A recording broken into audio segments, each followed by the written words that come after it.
నమస్తే, నేను యశోద. వన్డే టూర్ను ముగించారు కాంగ్రెస్ వైస్ ప్రెసిడెంట్ రాహుల్ గాంధీ. పలకరింపులు, పరామర్శలతో 15 కిలోమీటర్లు నడిచారు రాహుల్. ఆత్మహత్య చేసుకున్న రైతు కుటుంబాలకు భరోసా ఇచ్చారు. వేలాది మంది కార్యకర్తలు వెంటరాగా ఉత్సాహంగా భరోసా యాత్ర చేశారు. వడ్యాల్లో జరిగిన సభలో ఇటు కేసీఆర్, అటు మోడీపై పంచులేశారు. రాహుల్ టూర్ స్పెషల్ ఇప్పుడు చూద్దాం. నిన్న రాత్రి నాందేడ్ నుంచి నిర్మల్కి చేరుకున్న రాహుల్ ఉదయం సరిగ్గా 7:30 గంటలకు యాత్రను షురూ చేశారు. బస చేసిన మయూరి హోటల్ నుంచి ప్రత్యేక కాన్వాయ్లో కొరటికల్ బయలుదేరిన ఆయనకు పార్టీ శ్రేణులు ఘన స్వాగతం పలికాయి. రాష్ట్ర ఏర్పాటు తర్వాత తొలిసారిగా ఇక్కడికొచ్చిన పార్టీ వైస్ ప్రెసిడెంట్ వెంట పార్టీ నేతలంతా క్యూ కట్టారు. యువ నేతను చూసేందుకు, ఆయనను కలిసేందుకు క్యాడర్ పోటీ పడింది. రాహుల్ హోటల్లోకి వెళ్లిన వందలాది మంది కార్యకర్తలు అక్కడే జాగారం చేశారు.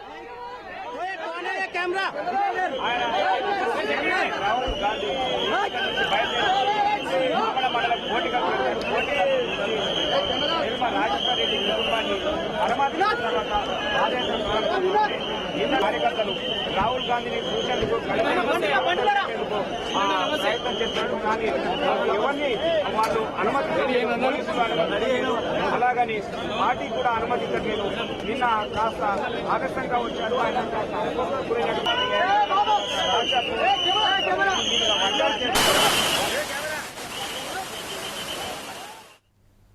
కాన్వాయ్లో కొరటికల్ చేరుకున్న రాహుల్ గాంధీ నేరుగా వెల్మ రాజేశ్వర్ ఇంటికి వెళ్లారు. అక్కడ రాజేశ్వర్ కుటుంబ సభ్యుల్ని ఓదార్చారు. వారి కష్ట సుఖాలను, అప్పుల వ్యవహారాలని అడిగి తెలుసుకున్నారు. రాజేశ్వర్ ఫ్యామిలీ మెంబర్స్ ను ఆప్యాయంగా పలకరించిన ఆయన వారికి ధైర్యం చెప్పారు. 2 లక్షల రూపాయల చెక్ ను అందించారు.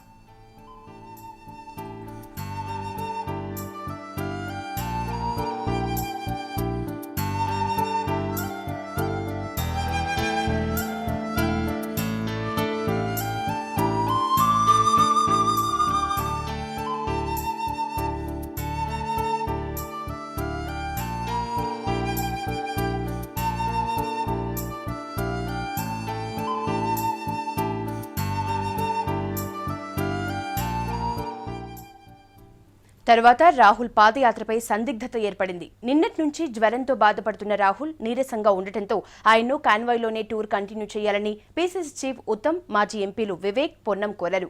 భారీగా హాజరైన జనం మధ్య పాదయాత్ర చేయటంపై ఎస్బీజీ పోలీసులు కూడా వద్దంటే వద్దని అన్నారు. కానీ ఇవేం లెక్కపెట్టలేదు రాహుల్. ఇచ్చిన మాట ప్రకారం పాదయాత్ర చేయాల్సిందేనని పట్టుబట్టారు. అనుకున్నదే తడవుగా కొరటికల్ నుంచి మొదలుపెట్టిన పాదయాత్ర వడియాల వరకు నాన్ స్టాప్ గా కొనసాగించారు రాహుల్. కొరటికల్ నుంచి లక్ష్మణ్ చాందా చేరుకున్నారు రాహుల్. అక్కడ 2 ఫ్యామిలీలను ఓదార్చారు. బోన్ల లింగన్న, సూది లక్ష్మణ్ని ఇంటికెళ్లారు. ముందుగా లింగన్న ఇంటికి వెళ్లిన రాహుల్ వారి పిల్లల్ని దగ్గరకు తీసుకున్నారు. చిన్నారుల చదువుల గురించి అడిగి తెలుసుకున్నారు. వారి ఆర్థిక స్థితిగతులు, ఆస్తులు, అప్పుల గురించి ఆరా తీశారు. పార్టీ తరపున 2 లక్షల రూపాయల చెక్ ను అందించారు. అంతేకాదు, ఇంకా అప్పులు మిగిలి ఉంటే ఆ మొత్తం ఇచ్చిన వారితో మాట్లాడిన రుణ విముక్తి కల్పించాలంటూ పార్టీ నేతల్ని ఆదేశించారు రాహుల్.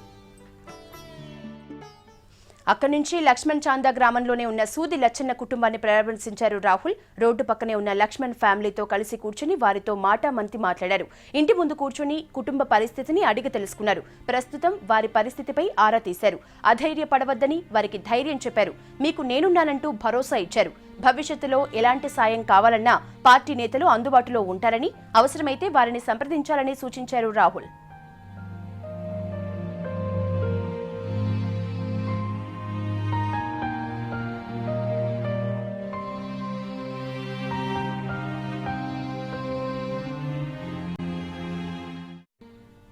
అక్కడి నుంచి 3.5 కిలోమీటర్ల దూరంలోని రాచాపూర్కు చేరుకున్నారు రాహుల్ గాంధీ. అక్కడ గంగాధర్ ఫ్యామిలీని కలుసుకున్నారు. 3 ఎకరాల సొంత భూమితో పాటు మరో 3 ఎకరాలు కౌలుకు తీసుకుని అప్పుల పాలై ఆత్మహత్య చేసుకున్న గంగాధర్ కుటుంబ సభ్యుల్ని పరామర్శించారు. 30 ఏళ్లు నిండని యువ రైతు ఆత్మహత్య చేసుకున్న విషయం తెలుసుకున్న రాహుల్ వారి పిల్లల పరిస్థితిని చూసి చెల్లించిపోయారు. ప్రస్తుతం ఏ ఆధారం లేకుండా రెక్కల కష్టాన్ని నమ్ముకుని జీవిస్తున్న గంగాధర్ కుటుంబ సభ్యులకు ధైర్యం చెప్పారు. మీకు నేనున్నానంటూ భరోసా ఇచ్చారు.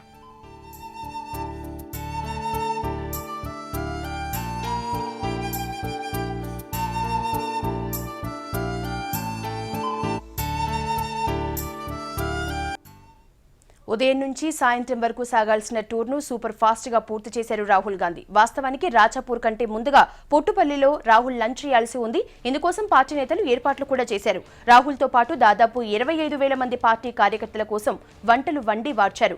లంచ్ తర్వాత స్థానికంగా ఉన్న రైతు సంఘాలు, డ్వాక్రా గ్రూపు మహిళలతో కాసేపు ముచ్చటించి నేరుగా రాజాపూర్కు బయలుదేరారు. ఎక్కడా రెస్ట్ తీసుకోకుండానే పాదయాత్ర కంటిన్యూ చేశారు రాహుల్.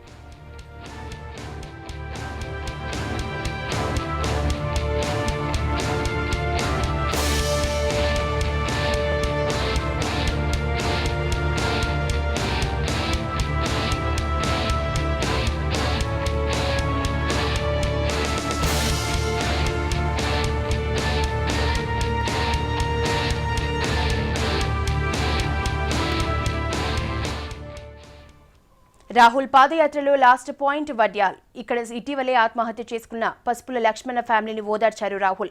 ఉన్న 4 ఎకరాల్లో సోయా సాగు చేసిన లక్ష్మణ నీళ్లు లేక పంట ఎండిపోవడంతో అప్పుల బాధ తాళలేక ఉరేసుకుని చనిపోయారు. ఉన్న 4 లక్షల అప్పు తీర్చేందుకు పెద్ద కొడుకు గల్ఫ్ పాట పడితే చిన్న కొడుకు కూలి పని చేస్తూ ఇల్లు వెళ్లదీస్తున్నాడు. ప్రస్తుతం లక్ష్మణ భార్య బీడీలు చుడుతూ కొడుకు సంపాదనకు అండగా నిలుస్తోంది.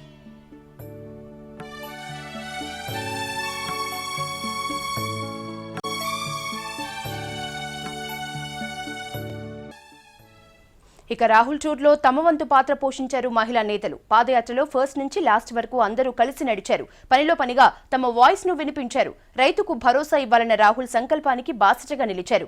బాధిత కుటుంబాల గోడును, అధికార పార్టీల తీరును ఎండగడుతూనే పాదయాత్రలో మేము సైతం అంటూ ముందు నడిచారు. కేంద్ర ప్రభుత్వం, రాష్ట్ర ప్రభుత్వాలు, 2 ప్రభుత్వాలు కూడా రైతులపైన వివక్ష చూపుతూ మరి రైతుల ఆత్మహత్యలపైన ఏమాత్రం స్పందించకుండా వాళ్ళు నిమ్మకు నీరెత్తినట్టున్నటువంటి సందర్భంలో కొన్ని టెక్నికల్ ప్రాబ్లమ్స్ తో టీఆర్ఎస్ ప్రభుత్వం అధికారంలోకి వచ్చింది తప్ప ఇది వాళ్ళ యొక్క నైతిక విజయం కాదు. కాంగ్రెస్ పార్టీ తెలంగాణ ఇచ్చింది. వాళ్ళు పెట్టినటువంటి కొన్ని ఇచ్చినటువంటి హామీలకు మోసపోయి ప్రజలు ఓట్లు వేస్తారు తప్ప 2019లో కాంగ్రెస్ పార్టీ తిరిగి ఖచ్చితంగా అధికారంలోకి వస్తుంది. ముఖ్యమంత్రి గారి లెవెల్లో అలాంటి కామెంట్ చేయడము ఆయనకు తగదంటాను. ఎందుకంటే తెలంగాణ రాష్ట్రం ఇవ్వగానే ఇదే ముఖ్యమంత్రి గారు సకుటుంబ పరివారంగా పోయి సోనియా గాంధీ గారి దండం పెట్టిన సందర్భం రాష్ట్ర ప్రజలు మర్చిపోవట్లేదు. రైతులకు భరోసా ఇస్తూ ప్రభుత్వం నుండి రావాల్సిన సహాయం రైతులకు దొరకాలని మేము కోరుకుంటా ఉన్నాం. చనిపోయినటువంటి కుటుంబాలను కూడా ఆదుకోవడానికి మరి జీవో 421 ప్రకారంగా కంపెన్సేషన్ ఇవ్వడం జరిగిందో ఈ తెలంగాణ రాష్ట్రం వచ్చిన తర్వాత దాన్ని కూడా తీసేయడం జరిగింది. కాబట్టి ఇచ్చే విధంగా మనం ఖచ్చితంగా మీకు అండగా ఉంటాం. మద్దతు ధర వచ్చే విధంగా చూస్తాం. రైతులకు వచ్చేటువంటి సబ్సిడీస్ కానీ కేంద్రం నుంచి వచ్చేటువంటి కంపెన్సేషన్స్ కానీ ఇప్పించే విధంగా ఖచ్చితంగా చూస్తాం. మీరు మాత్రం ఆత్మహత్యలు చేసుకోవద్దు, మేమంతా మీకు అండగా ఉంటాం, మీ కుటుంబాలు రోడ్ల పడేసుకోవద్దు అని చెప్పేసి ఒక టీఆర్ఎస్ ప్రభుత్వ హయాంలో ఆదర్శ రైతులే ఆత్మహత్యలు చేసుకోవడంపై ఆవేదన వ్యక్తం చేశారు మాజీ మంత్రి గీతారెడ్డి. గ్రామంలో ఆదర్శ రైతుగా ఉన్న బోండ్ల లింగన్న అప్పుల పాలు కావటానికి, ఆత్మహత్య చేసుకోవటానికి రాష్ట్ర ప్రభుత్వ విధానాలే కారణమని అన్నారు. పరిస్థితిలో మార్పు రావాలని రాహుల్ రైతు భరోసా యాత్ర చేశారని చెప్పారు గీతారెడ్డి.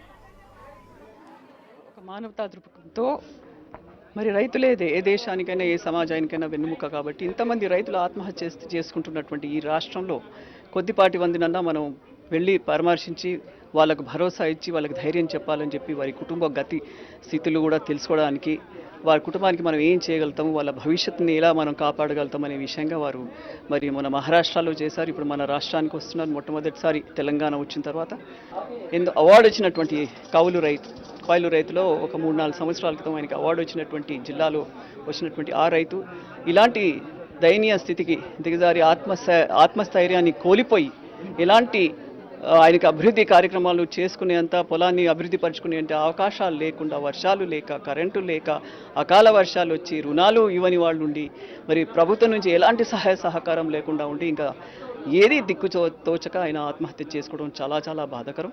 3 ఆడ శిష్యులు ఉన్నారు. ఆయన 14, 12, 9 ఏళ్లకి ఆడపిల్లలు 3 ఉన్నారు. వాళ్ళ భవిష్యత్ ఏదని అనుకుంటాను. ఇప్పుడు నా ప్రభుత్వం వాళ్ళని వచ్చి పరామర్శించలేదు. ఇలాంటి పరిస్థితులు ఉన్నటువంటి ఈ రాష్ట్రంలో రాహుల్ గాంధీ వచ్చిన తర్వాత వాళ్ళొక ధైర్యం, వాళ్ళు కోల్పోయినటువంటి ధైర్యం తప్పకుండా వస్తుంది. మనకు సమస్యలు ఉన్నప్పుడు మనను వెన్ను తట్టి మేము ఉన్నామని ఎవరైనా భరోసా ఇస్తే అదే మనకు చాలా కొండంత అండ ఉంటుంది. రైతులకు భరోసా కల్పించేందుకు రాహుల్ గాంధీ పాదయాత్ర చేస్తున్నారని అన్నారు ఎంపీ విహెచ్. రైతుల్లో మనోధైర్యాన్ని నింపేందుకు చేస్తున్న యాత్రను కొందరు రాజకీయం చేస్తున్నారని ఆరోపించారు. కష్టకాలంలో ఉన్నప్పుడు కాంగ్రెస్ ఆదుకుంటుందనే నమ్మకం ప్రజల్లో ఎప్పటికీ ఉందని అన్నారు. తెలంగాణ రాష్ట్రం ఏర్పడటానికి సోనియా గాంధీనే కారణమన్న విషయాన్ని మరిచిపోయి మాట్లాడడం సరైంది కాదని అన్నారు విహెచ్. అకాల వర్షం వచ్చింది, కరెంటు లేక పంట దెబ్బతిన్నది. గత ప్రభుత్వం రాకముందు 1,00,000 రూపాయలు మాఫ్ చేస్తున్నారు, 25,000 ఇచ్చిండ్రు. ఇవన్నీ తెలుసుకోవడానికి రాహుల్ గాంధీ వచ్చిండ్రు తప్పితే దీన్ని కొందరు రాజకీయం అంటున్నారు.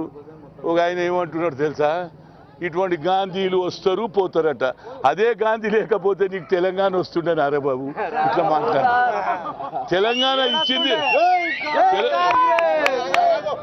తెలంగాణ ఇచ్చింది సోనియా గాంధీ, ఆయన కుమారుడు వస్తుండు కాబట్టి ప్రజలు చూశారా ఏ విధంగా ఉత్సాహం ఉందండి. రైతులు ఎప్పుడు వస్తారు, మా నాయకుడు అగుదుడు, మా తల్లులు ఎట్లా పడ్డారు, ఎప్పుడు రాహుల్ గాంధీని చూడాలి. అంటే దిస్ ఈజ్ ఆ కుటుంబం మీద ఉన్న ప్రేమ.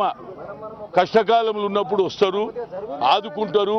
అదేవిధంగా అది కూడా కేంద్రంలో ల్యాండ్ అక్విజిషన్ బిల్లు ద్వారా రైతుల భూములు తీసుకోవాలనే ఆలోచన కూడా తిప్పి కొట్టడానికి పార్లమెంట్లో మా నాయకుడు చెప్పిండు, పార్లమెంటు లోపల కొట్లాడతా, పార్లమెంటు బయట కొట్లాడతా, రైతుల భూములు తీసుకొని అన్నాడు. రైతులకు భరోసా ఇవ్వడమే ముఖ్యం, అందులో భాగంగానే వచ్చాడు. రైతులు మేము ఎప్పుడు తయారు ఉంటామండి. హలో, ఓడిపోయినప్పుడు కొద్దిగా ఉంటుంది. ఎప్పుడైనా మన ఇంట్లో మన తాత చచ్చిపోయింది అనుకో, 3 రోజులు 4వ దినం నుంచి మళ్ళీ బ్యాటింగ్. ఇది కూడా కేంద్ర రాష్ట్ర ప్రభుత్వాలపై సీరియస్ అయ్యారు పీసీసీ చీఫ్ ఉత్తమ్ కుమార్ రెడ్డి. రైతుల్ని నట్టేట ముంచారని మండిపడ్డారు. బంగారు తెలంగాణ అన్న కేసీఆర్ రైతులను అప్పులపాలు చేశారని అన్నారు. కాంగ్రెస్ సర్కార్ రైతు పక్షపాతి అన్న ఉత్తమ్ అన్నదాతల్ని ఆదుకునేందుకు రాహుల్ పాదయాత్ర చేశారని అన్నారు. తెలంగాణ రాష్ట్రం ఏర్పడిన తర్వాత 900 మంది రైతులు ఆత్మహత్య చేసుకుంటే ముఖ్యమంత్రి కేసీఆర్ గారు నిద్రపోతున్నారా? రాహుల్ గాంధీ గారు ఢిల్లీ నుంచి వచ్చి ఇక్కడ చనిపోతున్న రైతులని పరామర్శించే వరకు ఈ తెలంగాణ ప్రభుత్వం స్పందించిందా అని చెప్పి అడుగుతున్నారు. మారుమూల ఆదిలాబాద్ గ్రామానికి వచ్చి 17 కిలోమీటర్లు మండు టెండల్లో నడిచి మరి రైతు ఆత్మహత్యలు పరామర్శించి అక్కడ మోదీ ప్రభుత్వం ఇక్కడ కేసీఆర్ ప్రభుత్వానికి కళ్ళు తెరిపిస్తుందని చెప్పి మేము మనం చేస్తున్నాను. ఎటువంటి బంగారు తెలంగాణ నిస్సహాయ స్థితిలో అప్పుల పాలై వ్యవసాయం చేసుకోలేకుండా వందలాది మంది రైతులు ఆత్మహత్య చేసుకుంటే ఏ బంగారు తెలంగాణ గురించి కేసీఆర్ మాట్లాడుతున్నారు, టీఆర్ఎస్ మాట్లాడుతున్నారు మనం చేస్తున్నాను.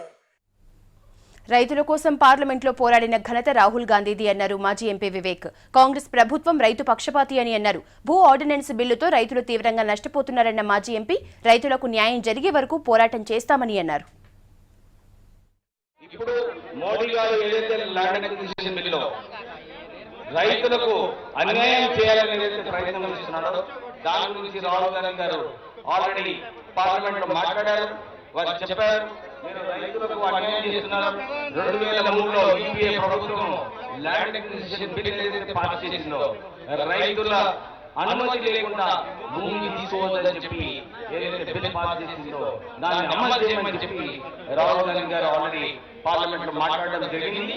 ఈ రోజు వారి భరోసా యాత్రకి ఇంతమంది సంఖ్య అన్ని ప్రాంతాల నుంచి వచ్చినందుకు వీళ్ళందరికీ ప్రత్యేక అభినందనలు చెప్తూ ముగిస్తుంది. పాదయాత్ర ముగింపు సభలో కేంద్ర రాష్ట్ర ప్రభుత్వాలపై తనదైన శైలిలో సెటెట్స్ వేశారు రాహుల్. మోడీ సర్కార్ భూసేకరణ చట్టంతో రైతుల్ని నట్టేట ముంచుతోందని ఆరోపించిన ఆయన కార్పొరేట్ల కోసం దేశానికి అన్నం పెడుతున్న అన్నదాతల్ని కన్నీళ్లు పెట్టిస్తున్నారని ఆరోపించారు. కాంగ్రెస్ రైతుల పక్షపాతి అని చెప్పిన యువనేత తామెప్పుడూ అన్నదాతకు అండగా ఉంటామని భరోసా ఇచ్చారు. और उन्होंने ये तीनों चीज हटा दी, आपसे बिना पूछे ली जाएगी, सोशल ऑडिट नहीं होगा, और अगर 5 साल के अंदर काम शुरू नहीं हुआ, 10 साल के अंदर काम शुरू नहीं हुआ, 15 साल के अंदर काम शुरू नहीं हुआ, 50 साल के लिए काम शुरू नहीं हुआ, तब भी आपको जमीन वापस नहीं मिलने वाली. और हैरानी की यह बात है कि ये जो कानून बनाया जा रहा है, नया कानून, इसको बहुत तेजी से बीजेपी एनडीए पास करना चाहती है. हिंदुस्तान की सरकार के पास, प्रदेश की सरकार के पास हजारों एकड़ जमीन पड़ी हुई, उसका प्रयोग नहीं करना चाहते, मगर आपसे जमीन छीनना चाहते. ఇక సీఎం కేసీఆర్ ను వదలలేదు రాహుల్. సెటెటికల్ డైలాగ్స్ తో విసురులు విసిరారు. అక్కడ మోడీ ఉంటే ఇక్కడ మినీ మోడీ ఉన్నారంటూ ఎద్దేవా చేశారు. ఒకరు భారతదేశాన్ని మరొకరు తెలంగాణను మార్చేస్తామని అంటారు. డప్పులు కొడుతున్నారని విమర్శల వర్షం కురిపించారు. మాటలు కోటలు దాటుతున్నాయి కానీ చేతలు మాత్రం గడప దాటడం లేదని ఘాటుగా రియాక్ట్ అయ్యారు. దేశ విదేశాలు తిరిగే నేతలకు స్థానిక రైతుల కష్టసుఖాలు పట్టకపోవడం దారుణమన్నారు రాహుల్. भैया एक बात बताओ, आप में से कोई 10 लाख रुपए का सूट पहना हुआ है क्या? मगर मोदी जी पहनते हैं। और वही बात नेशनल लेवल पे मोदी जी और तेलंगाना में मिनी मोदी जी दोनों कहते हैं कि हिंदुस्तान को बदल देंगे, तेलंगाना को बदल देंगे। और सचमुच में तो देश को बदलते हैं। जो हिंदुस्तान की गरीब जनता है, तेलंगाना के गरीब लोग हैं जिनसे आज हम मिले, आप लोग जो हो उनको भूल जाते हैं।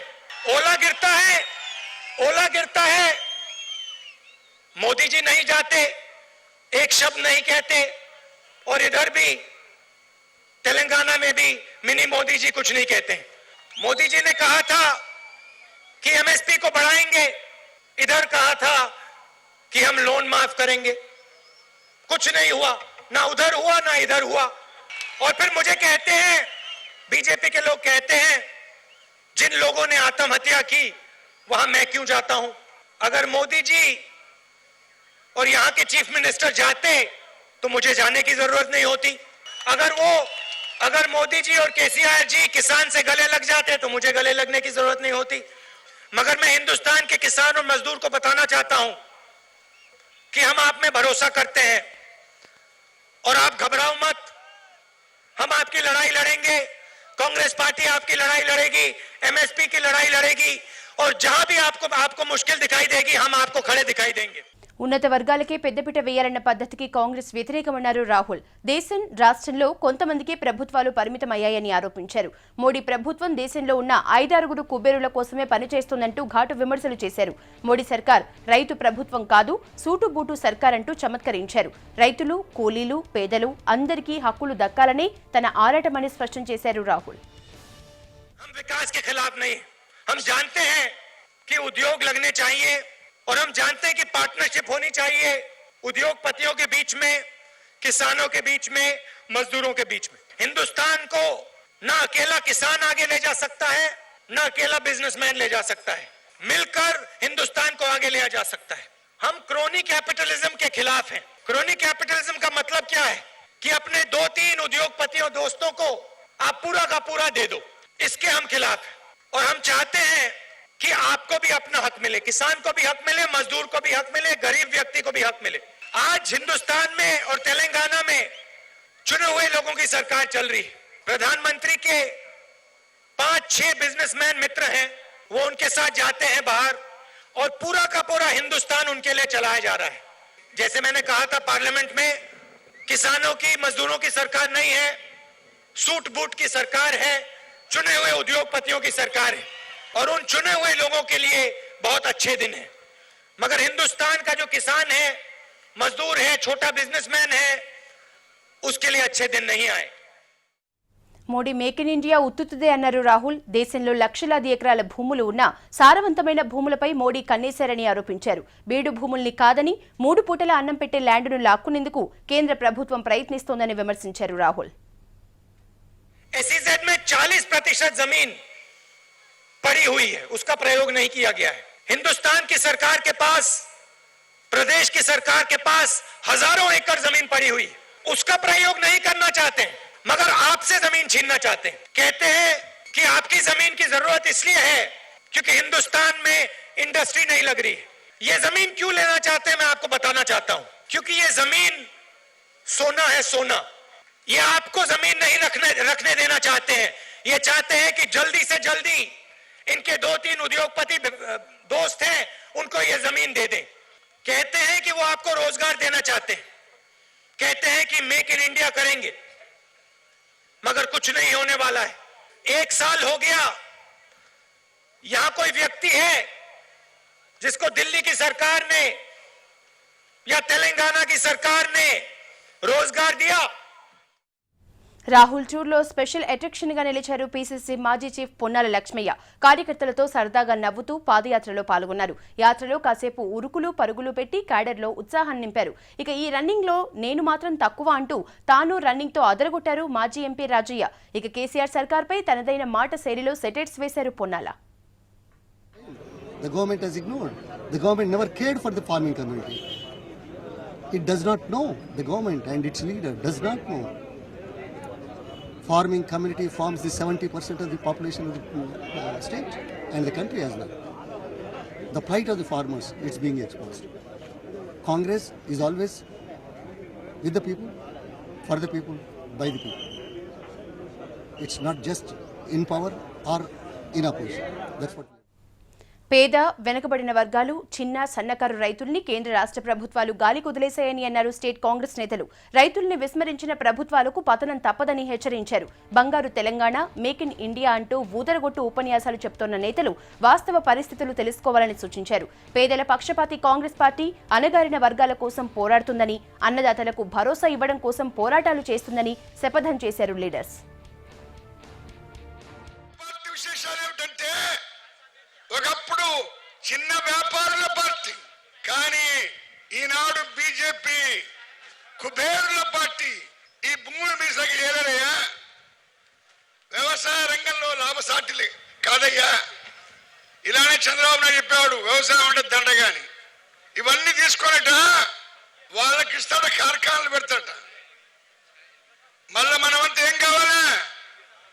తిరిగి మహాత్మా గాంధీ గారు స్వరాజ్యం దగ్గర ముందు ఏ కూలీల పరిస్థితి ఉండదో మనమంతా కూలీలం కావాలి. కాంగ్రెస్ పార్టీ లేకుంటే, సోనియా గాంధీ లేకుండే, రాహుల్ గాంధీ గారు ఆమోదించకుంటే తెలంగాణ రాష్ట్రం లేదు. ఈనాడు కేసీఆర్ అనే ఆయన ముఖ్యమంత్రి అనే పదమే లేదని చెప్పి మీ అందరికి గుర్తు చేస్తున్నాం. కాంగ్రెస్ పార్టీ వస్తూ పోతూ ఉండటం కాదు. కాంగ్రెస్ పార్టీ ఆనాడు పదవుల కొరకు చేయలేదే, ప్రభుత్వం కొరకు చేయలేదు, ప్రజల కొరకు చేసింది. తెలంగాణ రాష్ట్రం వచ్చినందుకే మీ వాళ్ళు మీరు అధికారంకి వచ్చినారు. తెలంగాణ రాష్ట్రం మీరు రాజకీయం కొరకు చేసినారు. కానీ కాంగ్రెస్ పార్టీ మాత్రం సోనియా గాంధీ గారు తెలంగాణకై ప్రాణాలు అర్పించిన అమరుల త్యాగాన్ని గుర్తిస్తూ ఒక తల్లిగా తెలంగాణ రాష్ట్రం ఏర్పాటు చేసినది. రావు ఈ పిట్టల ద్వారా ఏమంటున్నాడు తెలుసా? ఏమంటుండు? ఏ గాంధీ అట, ఏ గాంధీ? ఆ గాంధీ కాలు పట్టుకుంటేనే కదా తెలంగాణ ఇచ్చింది. ఇవాళ ముఖ్యమంత్రి అయినావు, మర్చిపోతున్నావా? చంద్రశేఖరరావు గారు, హరీష్ రావు గారు కళ్ళు నెత్తికెక్కినాయా? ఒళ్ళు జాగ్రత్త చేసి మాట్లాడండి. ఏమయ్యా ముఖ్యమంత్రి, ఏం మాట్లాడినావు? ఈరోజు నువ్వు ముఖ్యమంత్రి అయినావంటే ఆ గాంధీ చలువ వల్ల ఈరోజు తెలంగాణ రాష్ట్రం వచ్చింది. దానికి ముఖ్యమంత్రి అయ్యావు. అన్ని మర్చిపోయినావు. రోజుకో మాట, పూటకో మాట మాట్లాడే ఈ ముఖ్యమంత్రి నువ్వు గాంధీల గురించి మాట్లాడే నైతిక హక్కు లేదని మేము తెలియజేస్తా ఉన్నాం. ఇది Rahul tour special. Stay tuned to V6 news as it is.